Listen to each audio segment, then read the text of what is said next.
Welcome to Defiance of Silence, a Sacred Witness. This is a space for survivors, healers, and witnesses to share their truth. Here we stand against the silence that isolates us and embrace the silence that allows us to be truly heard. I'm Valerie, your host, a U.S. Army veteran, nurse, and a survivor. Together, we will discover the power of being witnessed and the healing that follows. A gentle note, though, this podcast includes conversations about sexual trauma and abuse. Please listen with care and honor your own well-being. Thank you for being here to witness today's conversation. Hey, everybody. Welcome to today's episode. I'm really excited for you to meet my friend Becca. Okay, so Becca is a tattoo artist. She's a content creator and a mom who has learned the power of radical self-forgiveness. By taking full responsibility for her life, she has shifted from living in a victim mindset to a genuine place of peace and freedom. Her story is about healing through accountability, compassion, and truth. Welcome, Becca. Thank you for having me. I'm so glad you agreed to do this because you have a lot to say, and I'm excited to hear it, and I know my listeners are going to be excited to hear it too. As you may know, we usually start the episode with some kind of grounding exercise just to make sure that everybody's present and ready to listen and witness. So we'll just take a moment and close our eyes. Take a deep breath in. Notice where your feet are. Wiggle your toes. Notice what you feel on your skin, whether there's a breeze or some heat. Just be present right here in your body. And a breath out. Okay, let's do this. So welcome. So I have to tell everyone, if you don't know me, I do have quite a few tattoos. You may or may not know that. And Becca is responsible for some of those. So that's how we met. And almost immediately, Becca was just such a warm presence. And at the time I found myself in her chair the first time, I think I said something like really oversharing, like almost immediately, like, hey, I just went to this thing and I totally screamed and like I found all this power and I like, and you were like, right on, let's talk about it. And it was just like love at first sight. So Well, I love that. I loved when you shared that with me because I like hearing people's inspirational stories about how they get through things. And I don't find any of that stuff weird or like we all do it. And definitely with me tattooing so many women, I hear those stories a lot. I bet you do. Yeah. And that's one of the things that I think is so important is for women to be there to hold space and witness each other. Even if we're not on the same level, we can still hear each other and see each other, even if we don't agree, even if we have different backgrounds. And turns out your background, um, you've had to overcome some things as well. I mean, that's the content of this podcast. So, um, listeners, prepare yourself just because these things are not easy to say and these things are not easy to hear sometimes too. So, Becca, I admire your courage for coming and wanting to tell your story and trusting me with it. So, let's just start. If you can just tell me a little bit about your childhood, where you grew up, and we'll go from there. Um, I grew up in a pretty small town in Oregon. I lived in a place called Hood River, which doesn't have a whole lot to do because it is a very touristy town. And my parents did a lot of migrant work, like cherry picking and things like that. And so we lived close to those those kind of areas. And I definitely grew up really poor, living in a trailer park, or I guess it was a trailer park, but there was also like houses and stuff there that were for the migrant workers, but definitely really poor. And I know a lot of us have rough childhoods. It's funny because I feel like telling this story, it almost sounds like this like Oliver Twist or something, but um I have to think about it for a minute. Because a lot of my stuff starts really early on, unfortunately, because I was exposed to a lot of different people in this area, a lot of poor people, and I want to be sensitive about it because I'm not saying like poor people are bad or this and that, or immigrants are bad, migrant Yeah. workers are bad. But in my case, in my situation, I was unfortunately exposed to a lot of inappropriate interactions with them. Yeah.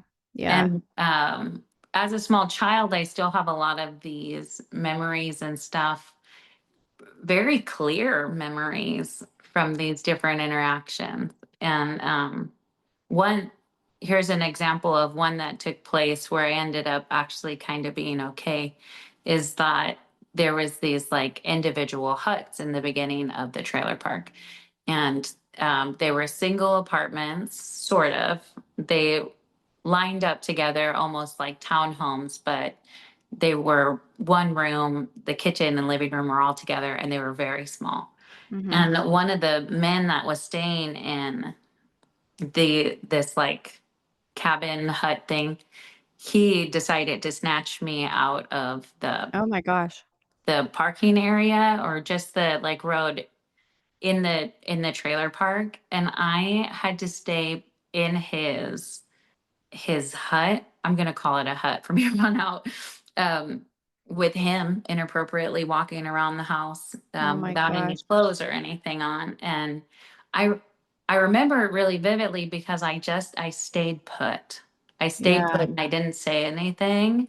And he walked into the back room, and I can't tell you how long I was there, hours. And he Sure. walked into the back room, and when he did, somehow the little version of me was able to open up the window and hop out of it. Wow.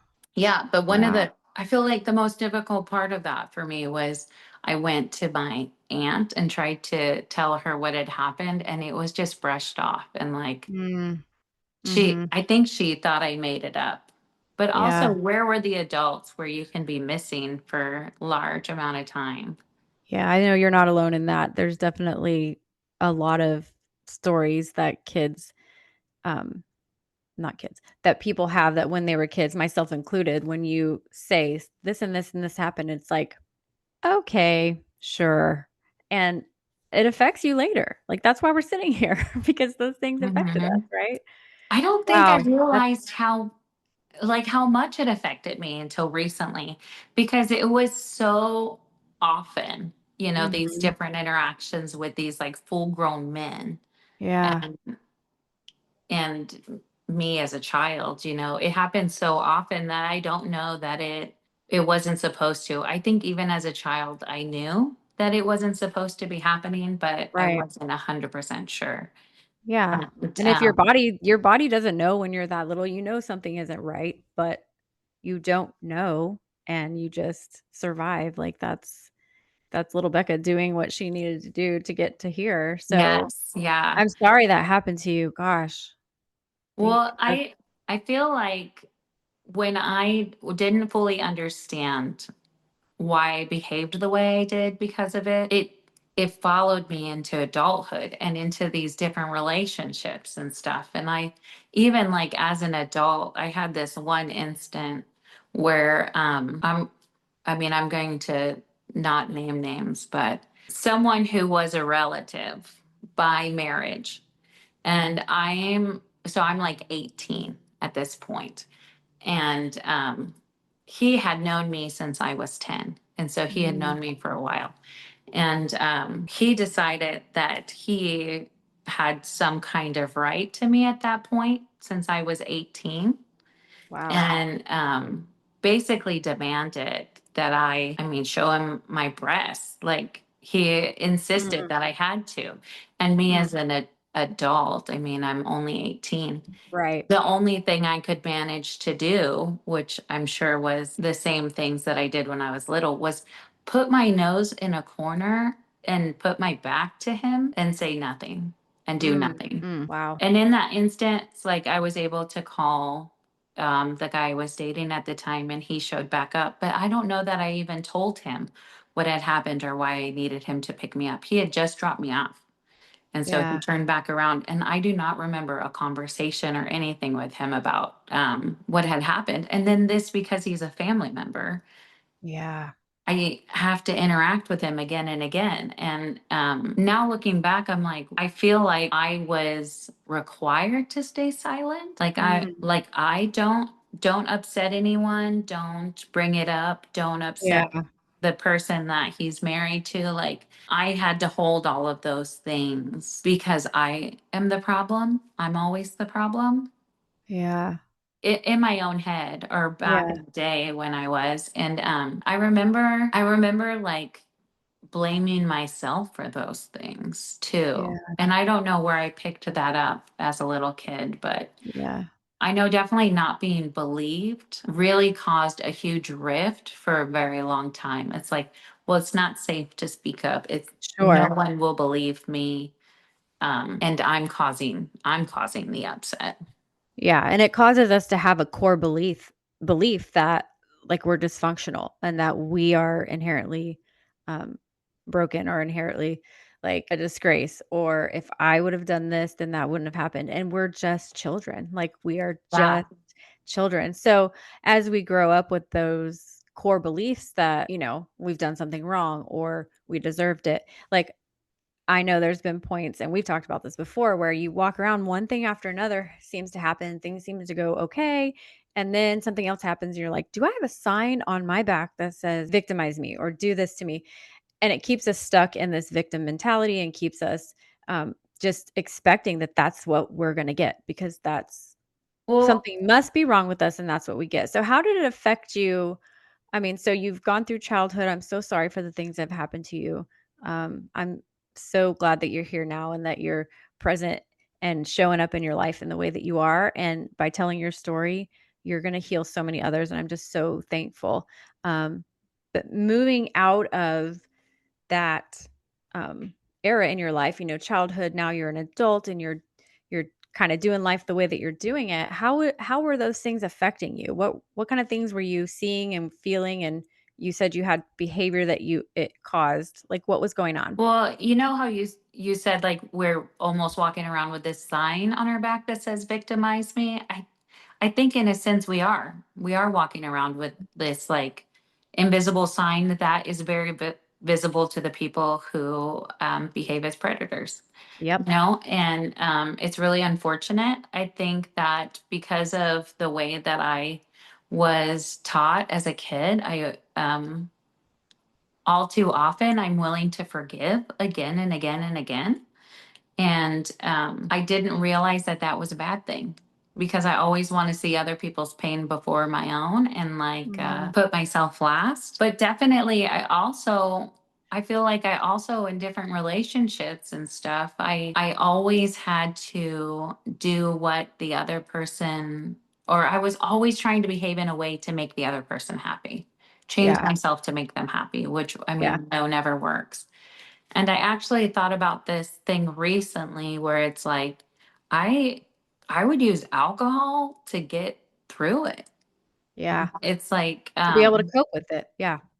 yeah, but also to like get through with actually being like intimate with people. I would need Yeah. alcohol to be able to do it Yeah. because it just was like something that I had to do, not not something you want to do. It's like something I have to do because I'm trying to keep this person happy. Yeah. I get that. I definitely get that. And I think a lot of listeners can relate to that too. And as a woman who's had sexual trauma, I say I could speak for myself. I felt like it was my duty, especially as a married woman, because I got married very young, that it wasn't fair to my husband because he didn't do those things to me. So why would I punish him with, and really it was just causing more insult to injury and just really like re-traumatizing me time and time again, which does lead to that numbing effect and being able to cope. So drinking alcohol or using drugs or whatever it is. And the secrecy and the shame that comes with that because you think I must be the only one that's dealing with this. The And shame. and it's very, very isolating. Yeah, the shame. That's one of the things that I had to not forgive myself for, but to let go of. And I really had to switch my mindset to be able to forgive myself for feeling shame and all of that stuff, those things that keep us stuck. I'm really fortunate because I'm married to a person who really respects and cares for me. And he also makes me feel safe. Yeah. And he is like the only person that I have had a partnership with where I actually feel safe around him. I do sometimes still keep him at a distance, or I have in the past. Like, we have this joke, like, you're allowed to sit on the couch with me, but you have to sit on the far end and I'll sit on this opposite end. Like, that to me Yeah. is like the most comfortable with sharing my space with people. And he's always like really good about it. And I feel like with him, I've been able to heal more also, because with the most recent thing that has happened to me, which really like, I feel like I carried all that childhood stuff up all the way up until like last year when I, I think I falsely believed myself to be safe because my husband was in this place. And so, him as this safe person next to me, I'm sort of immune to the bad things happening anymore. He's like my Yeah. protector. And that was not true, you know. Yeah. And the whole time, you know, still drinking, still making poor choices. You know, I think I self-sabotaged our relationship a lot because I had this really deep belief of like, I'm not good enough. Like, you'll see what's wrong with me. Like, you'll eventually get to this point where you see who Yeah. I really am Yeah. and you'll want to leave. And so it was almost easier to try to self-sabotage and be the first one out. Yeah. Not that he ever let me. Yeah. But last year, when all that stuff, like my drinking had gotten really bad, I think I really went downhill after COVID. I never dealt with anything in my life. So things are just compounding consistently. Yeah. And COVID was really rough. And then there was there were some fires in Oregon that were really bad in 2020. And it's just like my nervous system couldn't handle it anymore. And so I just started like drinking more and more. And I thought that drinking is okay on a daily basis as long as you're not drinking for work or whatever. You know, you show up Yeah. sober to work, then you're not an alcoholic. Yeah. Yeah. And if you don't drink and drive, you're not an alcoholic, you know, and not necessarily true when you use it on a daily basis to numb all the stuff you're not willing to deal with. And I mean, unfortunately, I'm not immune, right? Because of the things that we talked about that happened a little over a year ago. I'm like, how do I say this? I thought that I was safe with male friends. I have always been very much of a more um I'm not going to say male presenting, but much more of a tomboy and things like that.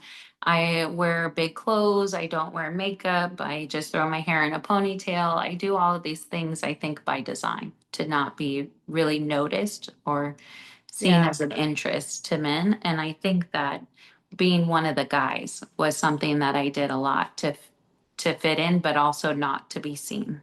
Yeah. And I thought that I was safe with this person because he was a friend and genuinely felt safe and definitely overshared more than I should have about some of the things that had happened to me when I was younger. And I think that he used those things against me. Yeah. I remember, I'm like, I do need a second. Yeah. Take your time. I remember because after all of these things were done, it was like I was very blamey of myself for everything, which was difficult. I gosh, you think as like a almost 40-year-old woman you can take care of yourself, but I think when you carry all that stuff with you, you don't realize how easily you are susceptible to someone who wants to be a predator. And I remember the first night something happened, I like started crying and I was like, I don't want this to happen. I don't want this to happen. And he said, oh, we can keep it between me and you. Mm. And for me, that was something that was said to me a lot as a kid, that like, Sure. keep it between me and you. It's just between me and you. And I had this false belief that he was being honest when he said that he was sorry and that it would never happen again. And so I still oddly felt safe with him, which is ridiculous. And I am not 100% sure why I felt that way.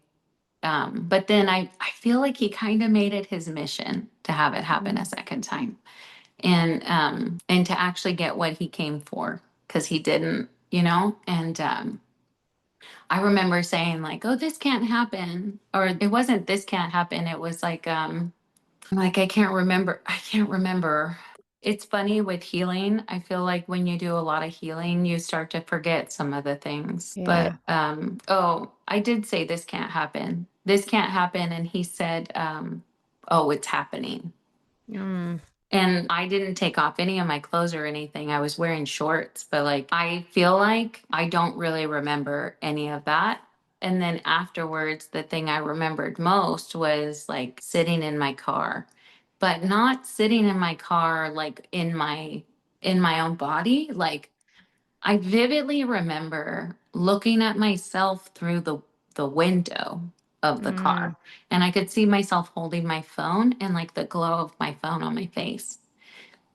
And when all of this stuff was happening, one of the people that I worked with, I was trying to tell her that I like didn't feel safe, and I wanted to get away from him. And she was just like, well, you need to not act like a child. You need to behave more professionally. Like you can't Mm. just block him on like social media and stuff like that. Like I was definitely the problem. Mm. And instead of dealing with any of it, I just put on a pair of headphones and tried to keep going through it. And so I would wear these headphones and listen to music, but I was slowly like getting worse and worse. And I would take a bunch of walks before work because I was trying to just even compose myself to be able to go into work. And, doing tattoos is a very like sensitive thing. You're tattooing something on someone forever. And Yeah. I'm like barely hanging on, trying Yeah. to be okay with what has happened and understand. Yeah. And I remember one day I was like, I was doing the walks every day, and I had taken a notebook with me. And my plan was to sit by the water and write like a love you letter to myself. And I was going to write this letter about what I loved about myself because I just hated myself so much, and everything was my fault. I'm ruining everyone's life, my husband's life, my kid's life, his life, the person I work for's life. I'm ruining everyone's life in my own head. And the only thing I could write on the piece of paper was, I don't want to care about him anymore. And that's all I was able to put. And then the next day, when I went in, his wife called, and he had gotten caught like sleeping with someone else. And so he left, and then he was gone. Mm. And I was like, man, the universe saved me so quickly when I asked for it. Wow. But then there was all the fallout. And I wanted to still be able to save my family because I blame myself for this, right? And so I took all the blame still. I like told everyone what had happened finally for the first time in my life. People were on my side. Yeah. And I don't think I expected that. So what was that like for you? I mean, coming from a place of every time these things happened to you before, there was so much silence and so much shame. What was that like for you going into this part of your journey and finally being able to speak the truth and be supported? How how did that rock you? Like, I know that Well, I had to be don't such a know. different feeling. I don't know that I was able to speak the truth at that Mm. point because I didn't Mhm. fully understand it. I was just taking my part. I wanted to take accountability for everything that I had done, and whatever that meant, because I still wanted to be part of my Yeah. family. And so I was going to take accountability for everything. And I mean, I called and I told my husband, and I told the people I worked with, and I told his wife, which was very, very difficult. And I don't regret that though, because I feel like he wasn't going to be honest. And it wasn't until I was doing some therapy that I found this like therapy app online, and you could have therapists from all over the world. And I picked this one from Spain because I did most of my crashing out in the middle of the night. And so she was up and able to talk to me. And it Mm, wasn't until she explained to me what fawning was, mhm. when someone fawns and they like go along with it um, to protect themselves, Yeah. that I could fully like understand what had happened. Yeah. If I can say I fully understand at that point. But that was like the first step to understanding myself and forgiving myself for the things that I had done. Because you think as a grown person, you have a choice in what happens. And I think a lot of women, not just me, a lot of women do that kind of stuff out of fear. Yeah. I mean, it's a trauma response. So we've got fight, flight, and freeze, and everybody knows those 3, but they don't think about the fawning and Fawning the is one of them. She told yes. me that. Yeah, fawning Yes. is the other one. And there Which recently has become one called flop, and this is kind of new, but I just heard about, and we were studying this in our forensic studies last month, actually. And now they're saying that there's something called flop, where it's kind of like fawning. However, you really aren't in control. So it would be like fainting. So like I'm in this traumatic situation, and I just completely go nonverbal or immobile, or I faint, or completely just have no muscle control. Like, so that's another trauma response. And there's a lot of victim blaming when we have fawning or flopping, or because you didn't run away or you didn't fight. I know I was told that too. Well, you didn't run away. It's you like, chose it, right? You yeah, chose yeah, it. yeah, And I believe that too. I believed it too. And my husband was like, why would you let it happen more than once? And I was like, I don't know. I don't know. Like I yeah, truly trusted him. It was like a 2-year friendship before all of this. And yeah, yeah, I did trust him. And I remember one time, this has really helped me too in the healing process. I remember one time I was really upset and I was truly trying to wrap my brain around like who he was. Cause it's like I thought that he was this person over here, but he's actually this person. And it's like you almost have whiplash going back and forth of who this person was that you thought they were and who they actually were. It's like I yeah, can't, I thought you were such a great person, but you're an evil person, and you're a good person, you're an evil person. My husband said, he's not a good person, he's not a bad person, he's a neutral person. And it was almost like the first time I could relax when my husband said that. I was like, oh, he's neutral, and I get to decide who he is. I yeah, get to decide who he is for me.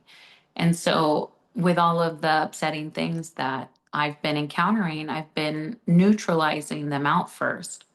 And then I feel like it was really muddy and messy too because of rejection. Like as someone who had stuff happen to them when they were young, this like rejection injury in you. yeah, yeah, You're like this person has done something bad to you, but they also rejected you. So you like feel like you need to behave differently to make them choose you again.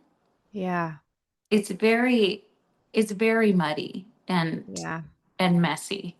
And so I had to dig into why I had such a hard time with rejection.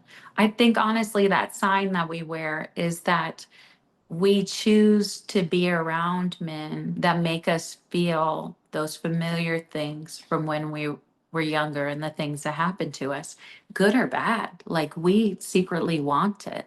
And I think once I was willing to fully acknowledge that like, I put myself in that situation. yeah, I chose to be around him. I feel like my nervous system was telling me for a long time that um, he wasn't a good person from the mhm, beginning.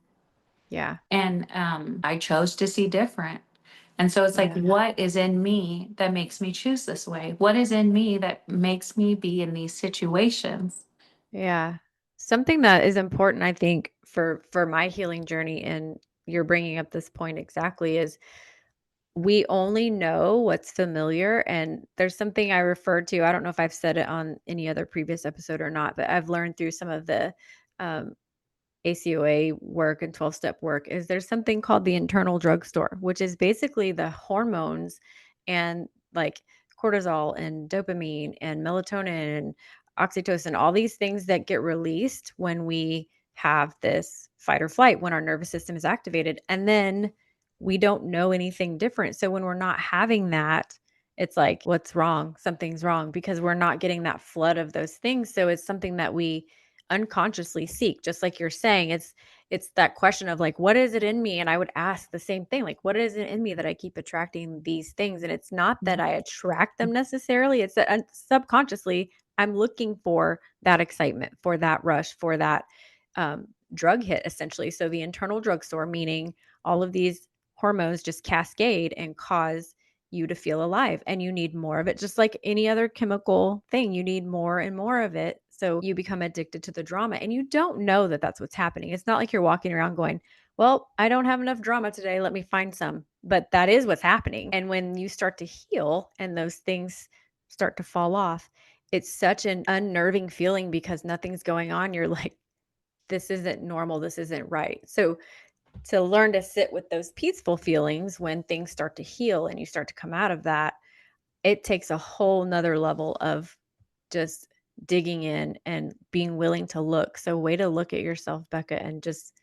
ask those questions. Like, so this situation that you're referring to that happened last year, this was really a catalyst for you to catapult you into connecting your childhood to your present. So what did you start to do to like untangle this? I mean, I took a month off of work Yeah. and I started doing the therapy, which unfortunately, you can't do a lot when it costs a lot of money and you're not working. Mhm. And then I did the one thing that I always do, which is I kind of dig myself into work. And I started a program that was about tattoo artists. And in this program, without me really knowing it, they do mindset shifting and they do weekly mindset shifting. And so I am digging into work and trying to avoid all the things like I normally would. But in the same time, I somehow found myself in this really safe space with other people like me that have a lot of the same backgrounds. Because I mean, let's face it, tattoo artists are tattoo artists because they come from the same Right. types of backgrounds. Right. And slowly, with these mind shifting things, I started to do them on my own, like journaling, and asking myself a bunch of questions. And I would write out the actual story of different things that I believed. And then I would ask myself at the end, like, is this true? Like, do you know this to be true? And a lot of times I would be like, yeah, I do know it to be true. And then I would Yeah. be like, can you be with 100% certainty that this is true? And it's like, no, I can't. That was Yeah. just the way I wrote it. And so I would decide to write it differently, which then turned into 10 negatives to 10 positives. And I started doing writing down the negatives because I think as humans, it's much easier for us to see negatives For than it sure. is to see positives. And so I felt after all of this, I felt super abandoned. That was my biggest wound. I've been so abandoned. Yeah. So I wrote um, out abandonment. What does abandonment make me feel? Well, abandonment makes me feel um, unlovable. Abandonment makes me feel like I have to earn love. Abandonment makes me feel like I'm not good enough. And then I would switch it. Abandonment abandonment opens up space for people that will love me. Abandonment taught me to be more present for people who feel unseen. Abandonment makes me be a more present parent. And it's like abandonment, something that I had labeled as negative my entire life. I'm easy to abandon. I'm easy to forget. I'm easy to throw out in the trash. Yeah. Now all of a sudden I find all the positives in it. Abandonment makes me a better person. Abandonment lets in people who do love me. Being a better parent was a huge one for me. Yeah, that's beautiful. Yeah, and I think it's hard for us to see ourselves as lovable. It's very easy to see us as not lovable. And so one of the things that I would do in my mind is I would flip myself to my daughter. If she had done these things, if she had acted this way, would I be upset with her? Would I not love her? Right. And so that was a way of like slowly bringing in this self love with a different frame, because it's easy to love her. It's easy to love my kids, you know? And that has been one of the biggest tools for me. Man, I feel like I've done so much to help myself because I just keep staying curious on like what will help and what will help me feel Yeah. better in all of it. And we've talked about that before about the importance of staying curious. Like that, I feel like I was thinking about this earlier today and just kind of mentally preparing for this recording was like, what is something about Becca that I know to be true just in the short time that I've known you, which is almost 2 years or so, I think. Um, and I've always known you and experienced you as somebody who is curious. And that is exactly what I thought of this morning was I've always known her to be somebody that's curious about yourself, curious about other people. Like that's a superpower that I notice in you when, I'm in your chair or I've seen you with other people in the chair and you've tattooed my daughter, you've tattooed my husband. Like you're curious about people's lives and what makes them tick and what makes them who they are, and then you apply it to yourself, like something that they've said, what could I take from that? And then you grow from it. Like we've had lots of conversations about different books and I've learned from you and you've learned from me, but something that's really beautiful that I'm hearing you say is that you pulled apart the story that you created about this is how I have it and this is the how I have it and this is the story that I have, and you pulled it apart from the actual what happened and you were able to look at like putting it your daughter in that place, or even I go as far to say is your little self in there, put little Becca in there, because when we abandon ourselves when we're kids, because we don't know any better and we're just staying safe, like at some point we have to pull them out of the darkness. And I think you said something about that earlier about pulling yourself out of the darkness and just how important that is. And I feel like you just encompass that whole curiosity thing and being able to stay curious. Like it's almost like I can see your little girl and you're just this curious, sweet little face. And I love it so much because people get stuck. We get stuck because we stay in a victim mindset. And you're somebody that I've watched, I know last year that was a really hard time for you. And I remember my heart breaking because I'm like, she's gonna survive this. Like you got it. I could see it in your eyes that you got it. Like you knew that this wasn't going to break you. And it was such an honor to witness that transformation, even if it was from far away. But um, it was inspiring to me. And I know it's going to be inspiring to our listeners too, to know like there are small things that you can do. And you just mentioned several that you can do even if you can't go to EMDR therapy or you can't do, there are things that you can do. And you said this when we were prepping for this, that you have to take responsibility for your life. Share a little bit about that because you said some pretty powerful things to me when we were talking about this, about um, the victim mindset and how you had to take ownership and responsibility for yourself so that you can step into what's really for you. Like, what is your life looking like now? You had to choose that. So, Yeah, I like taking radical self responsibility started for me with forgiveness because I think that I could hold space and love everyone. Like I have so much love for all the people around me, but also I like truly see everyone as capable and able to do great, amazing things with their lives. But I didn't hold that space for me because I felt like I knew who I truly was on the inside. I knew the things that I had done and I knew the way that I had behaved and the actions and the ugliest parts about me.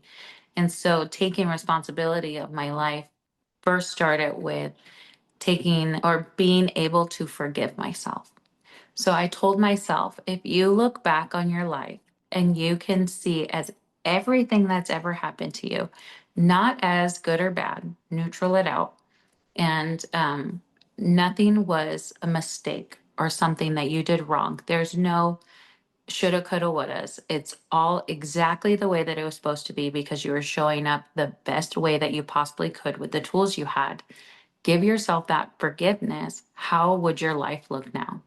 yeah. And then it was easy to be able to look at the choices that I had made and see where they were coming from. They were coming from someone who was choosing to be a victim because to be a victim meant to be seen.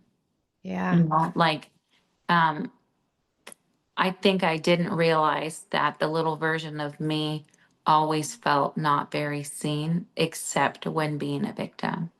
And so, putting all the blame and stuff onto everyone else was a really good excuse. I could finally see that it was just an excuse to be able to not take responsibility for my life and not change anything about my life.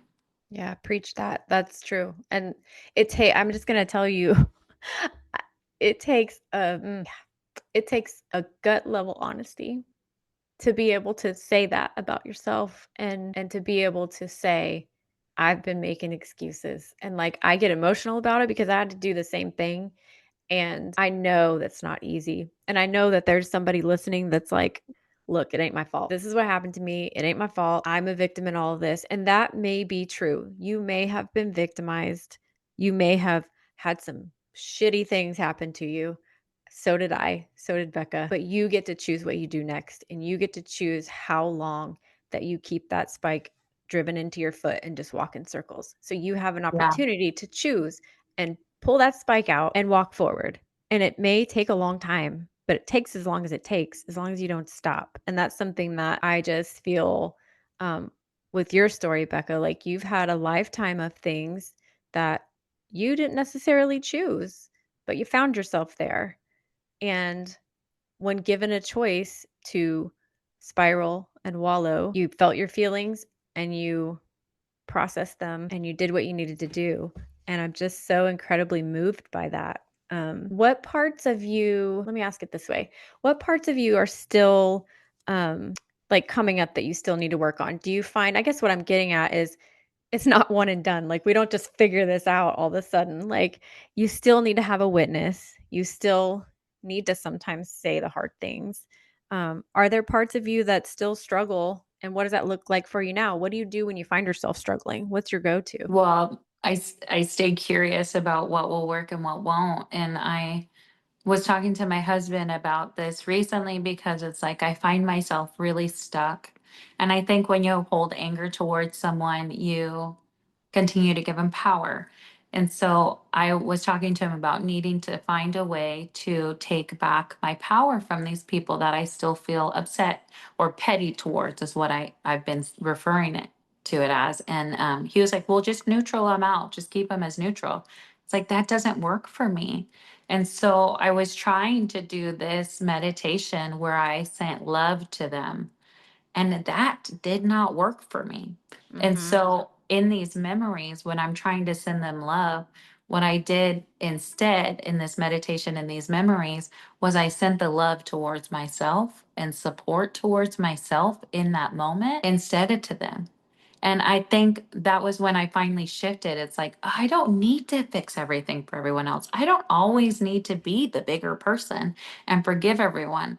What I needed in those moments when those people did these things that did upset me was support for myself and to put myself first instead of putting them first. And in Yeah. that meditation, I was able to really discover that the thing that's been missing most recently is that like love and support for myself in those hard times. It's like I was still putting other people first. Yeah, that's a very hard habit to break when you're working through codependency and things like that because we spend so much time making sure that everything around us is good. So that's that whole walking on eggshells thing, right? Like if everything is good and nobody's mad at me and everything is going great, then then everything's great. But we're not great because we've just completely abandoned ourselves. And so Yes. for you to be able to come back for yourself and say, "You know what? I did these things, but I'm here for you now. Like I got your back." And I'm like to yourself, like I've got my own back and not in a Mhm. arrogant, like isolating way, like I don't need anybody. That's actually the opposite. We need each other. We're wired for connection that way. And um I love that you found a therapist in Spain. Like, what a smart thing to do. If your crash outs are in the middle of the night, God, that's so smart. Like, I mean, that is just such a creative thing to think of. And that's just who you are. I mean, you're a tattoo artist. So obviously you're an artist and you're creative. And um, I know that sometimes we can get lost in the sauce and trying a whole bunch of different things, but staying curious about it and being willing to admit what doesn't work. There are certain things that don't work for me either. I'm like, yeah, that doesn't work for me and that's okay, like, we're not one size fits all, thank God. But I just am so thankful that you found a way to unstick yourself from this whole story, even though it clearly still affects things and you have to process things still sometimes as they come up. But I think that's the beauty of this whole healing journey. And just to see you from where you were a year ago to where you are now, like, I mean, you're glowing, first of all. Nobody can see you, but I can, and you are glowing. And I just think that when you have somebody in your corner, and I'm so glad your husband is supportive and in your corner too, because I too have a good one. And so when somebody's in your corner, rooting for you, man, that's everything. So, what would you say to somebody who might be in the thick of it right now and they just need to get started? What would you say to them? I mean, one of the best tools for me was journaling because then I could actually start to sort out my thoughts instead of it just being this whirlwind of stuff in my head. It seems silly, but now I love journaling and I have all these questions and I'll just like re-ask myself these questions. And I look forward to it. And also, if you're in the beginning of it, this might not sound like the best advice, but hopefully people can get to a point where they resonate with this. Is that it is a gift. It is a gift to go through this. And so anytime something comes up for me now, I'm like, oh, here's another instance for me to figure something out about myself that will Yeah, help propel me forward. And yeah, since I have taken responsibility for my life has literally been going straight up. Like it has been getting so much better, not with everything, with my family, my marriage, my business. It all is going so well, so quickly, advancing so quickly that it almost feels unbelievable. And yeah, but I think that's the difference between wanting to blame everyone else and realizing that the things that you do on a daily basis um, reflect your life. yeah, yeah. That's And it beautiful. and it really is like one step at a time. I love plants and I grow plants all over in my shop at my home. And I was looking at them one day and I was like, plants grow silently day by day. And one day you look over and you're like, man, you're so beautiful and like so big. You have so many leaves. How did that happen? I didn't even see it. And Mhm. that's what I've been reminding myself this year. It's like slowly, day by day, I'm going to keep growing. And then one day people are going to look and be like, what? You've grown so much. Where did she come from? Yeah, Yeah. It's not yeah, about big leaps and stuff. It's about yeah. taking step by step. Yeah, and it may look like a big leap to some people, and it's something that I recently encountered, and you can tell me if you've ever encountered this before too, is, um, somebody that I haven't seen in a long time was like, "Oh my gosh, what have you been doing? This is you've gone from this to this." And there was a comment made essentially just saying like, "Tell me the steps that like, how did you get from here to here? Tell me what you did." And I'm like, "Oh no, there is no step by step. There is no." And something that kind of came up in that conversation was like, well, you're doing all of this now, and this is happening for you, and this is happening for you. And the excuses start to come. And I felt like really moved just with compassion. Like, I hope that they will shift their mindset and that they will learn to grow from where they are because they want the fruit of what they're seeing happening with me or with you or with, people that are growing and having um, a lot of positive things coming up. They want that, but they don't want to do what we did to get there. And I used to say the same thing, like, tell me the checklist. I'm very much a checklist person. I And was a checklist person. yeah, Someone and told me, you gotta let that checklist go, even though I yes. take every opportunity I can to check off a checklist. I will add things to the list just so I can check them off because I did it. But So the not when it guy, comes to healing. It doesn't work that way for me anyways. I have found the checklist was the first thing that had to go because I was still trying to control everything by having a yeah, checklist in my healing. Like, it was yes. really for me about control, and surrendering that part led to the open doors. And just to comment on what you said about, um, you don't wanna hear this necessarily, and maybe some of these things really might piss somebody off, but that's okay. Like, I love you enough to piss you off because I want you to be free. So, looking at yourself and saying, "I have to take responsibility for my life. I can't have this checklist, and I don't get to control everything, and maybe, just maybe, things are not gonna go my way, and I have to do something different to get something different." Let go of the resistance. And you Yeah. know what, with that checklist, do you think maybe that checklist is actually a way for you to pretend that you did take action? Because how often do those checklists not get fully done or get Oh, in a that's so drawer? good. Hmm. Yeah.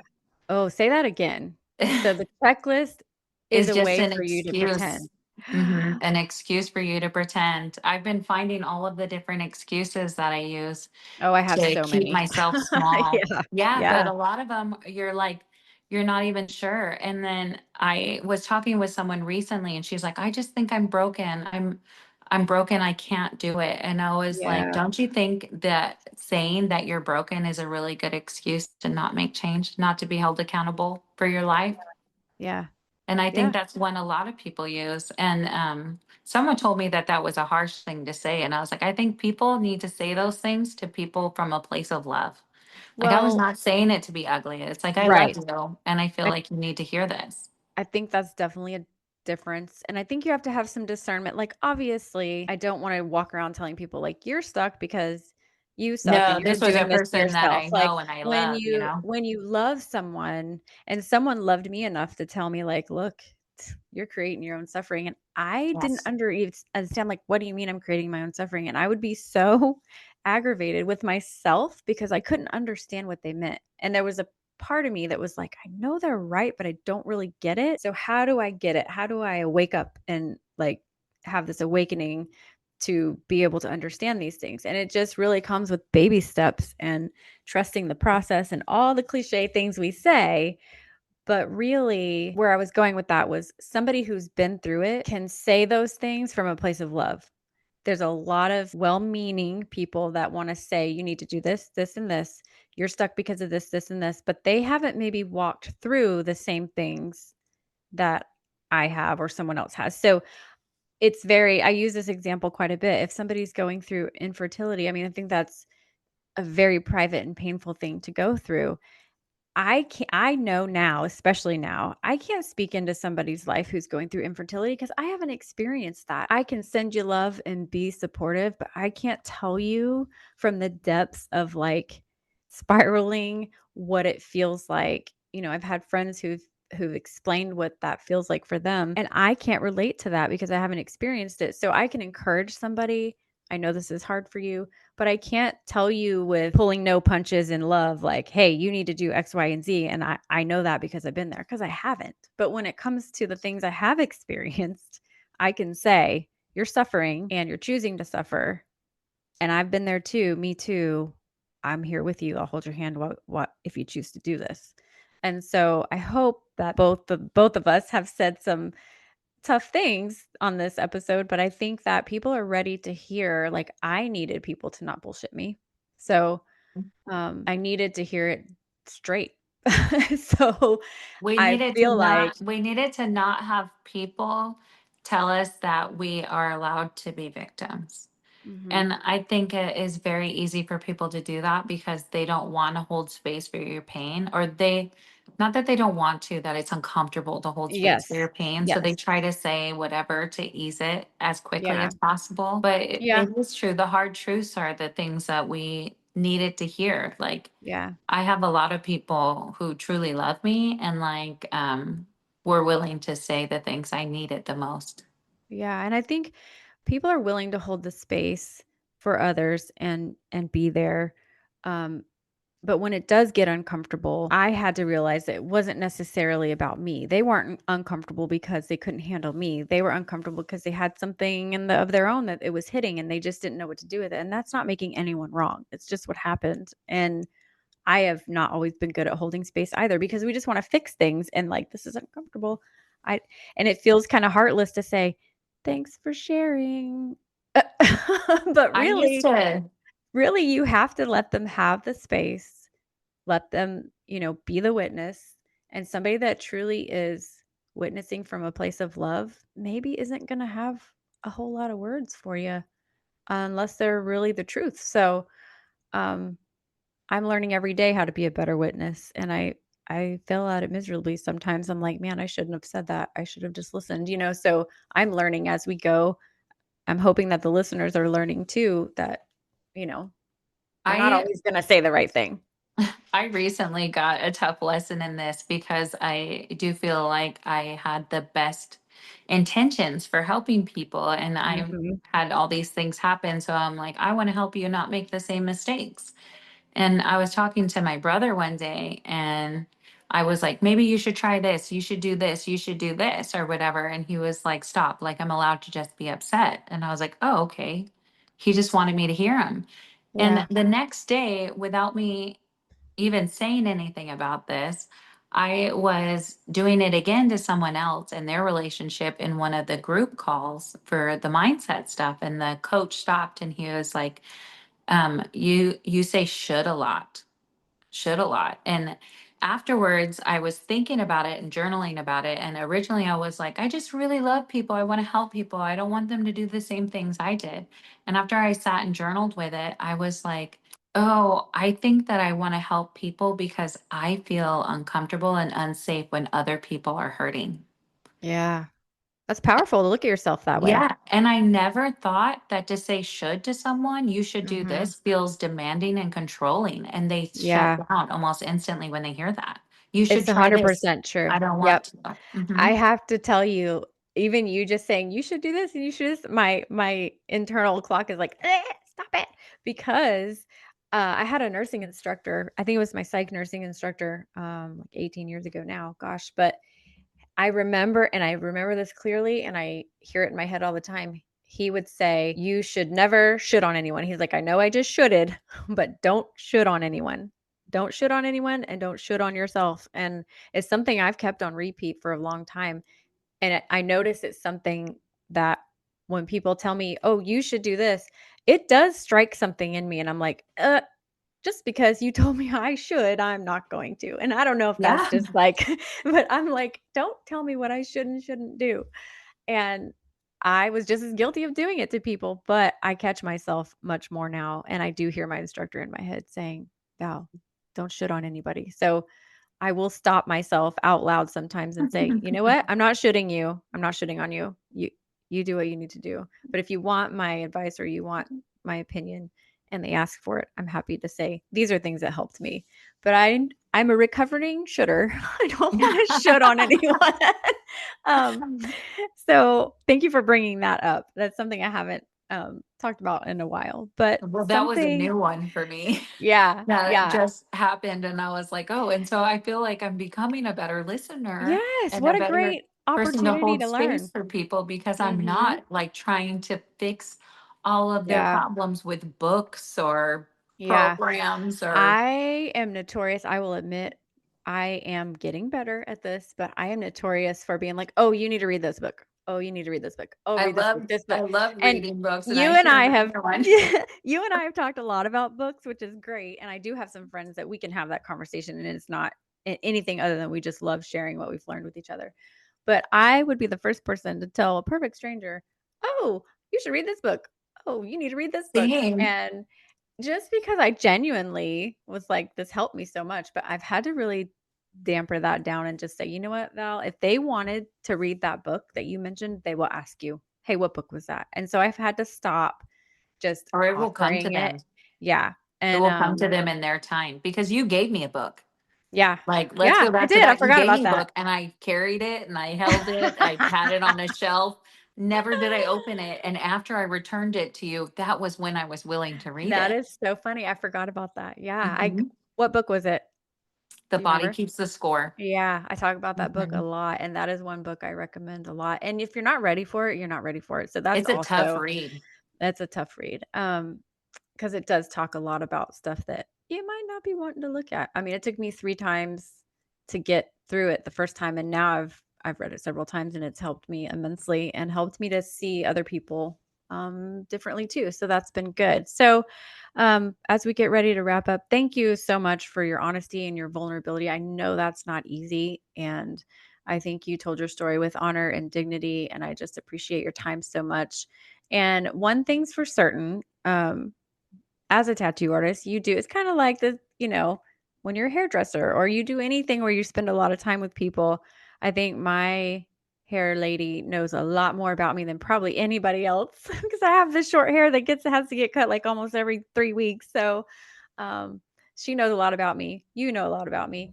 So, being in that role, you're holding space for a lot of people, even even when you didn't really know how to hold the space, you still heard the stories and had, all the things. I'm sure that hits you differently now that you're on this journey, but what do you do as a personal practice? We talk a lot on this podcast about not holding on to things that aren't ours. So, like having that vicarious trauma or taking on someone else's problems. What do you have a personal practice that you like to do to release those things so that you're not carrying anything that doesn't serve you? Well, I think I used to carry it with me all the time. And my husband said to me recently, he was like, "Isn't it difficult to hear these things all the time?" And I said, "No." And it wasn't until I was talking to you before recording this that I really thought about it. And it's like, I find all of the things that I have gone through in my life such a gift, which sounds crazy because people will tell me, "I'm so sorry you went through that." I am not. I am so happy I did, because without it, I wouldn't be able to be where I am. And Right. so now, instead of shooting everybody and trying to give them the best book for them to fix their life, I'm just like, you're exactly where you need to be on your journey. You're Yeah. exactly where you need to be. And there is no shame necessary. There's no judgment. So I always come from a place of no judgment. And I can't say that I'm happy for them, but I do have Right. a place of like, this is their journey. I remind myself of that all the time. This is their journey, and me carrying it with me does not lighten their load. Yeah, that's 100% true. That's exactly, I mean, that nails it. Like you carrying it doesn't lighten it for them. I have found myself recently saying, "You're right where you need to be. I'm sorry you're going through this and I believe in you and I'm rooting for you." And that is a way that I can acknowledge their pain, but not make it mine. And so I love that concept of just sending them love and just realizing, like, I love that you said that. Like, I'm not lightening their load by carrying it myself. I'm actually just burdening myself. So that's a really beautiful thing. Before we go, do you have any final parting words to our listeners? I think 5 minutes of just listening to someone without judgment can walk with them for their entire lifetime. Mm, People just want to be heard, it's and they beautiful. don't want to be judged. It's beautiful. Thank you for that. So, as we depart ways, and after hearing Becca's story and hearing our conversation and witnessing us today, I just want to thank you for being here in this space with us. And I hope that you took something from Becca's story that maybe you can apply to your life today. And if you're holding on to something that's not yours and you realize that and you want to release that, we can just take a moment, just like we always do at the end of every episode, and think about that one thing that maybe doesn't serve us anymore, that we've just decided we're going to let go of, whether it's shooting somebody or just making their problems ours, realizing that we're not lightening their load. So we can palms up, take that thing, whatever it is, hands up to the ceiling, and let it go. Thanks for being here. You did it. Yeah, thank you for having me. Thank you for being a sacred witness for today's episode. If this conversation has brought up difficult feelings, please remember to take care of yourself in whatever way you need. Healing is not a straight line, and you do not have to walk this alone, okay? So if you need additional support, please reach out to a trusted friend, a professional, or a resource in your community. There's resources listed in the show notes as well. Your well-being matters the most, so thank you for being here and choosing to listen with care. Until next time, remember that you are loved and worthy of being witnessed.